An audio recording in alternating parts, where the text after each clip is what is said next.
The fishermen had been bobbing in the Sea of Cortez for hours before anyone even knew the boat had capsized, clinging to life preservers and ice coolers, hoping to be plucked from the water. The lucky ones were. One never made it, and as many as 8 are still missing. This is a story of an ordeal, of survival, life, death, and friendship.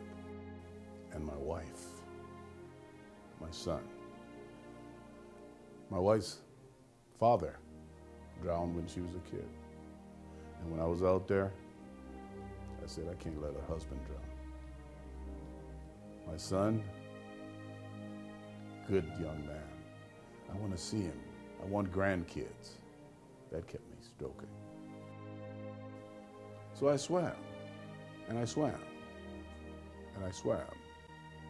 For the next 2.5 hours, I swam toward that island alone. And then I heard a voice, Charles. I looked up. God, is that you? He said, no, it's me, Fish Rich, Charles. I'm here with you. It was my cabin mate, Fish Rich, the guy who woke me up to get me out of the belly of death. The guy who I met 2 days before the fishing trip was standing there on the island with me. He said, we can eat clams, we can eat these little crabs, and we can eat flies. First thing I thought was, how many flies does it take to make a sandwich? And my mother, she's a rock. She has been through so much. She's been so strong. I didn't want to bring her down. I didn't want her to suffer. I didn't want her to cry at my feet. I kept kicking. I was completely inspired by the story. I mean, I got chill bumps. I loved it. I felt that he's a very dynamic speaker.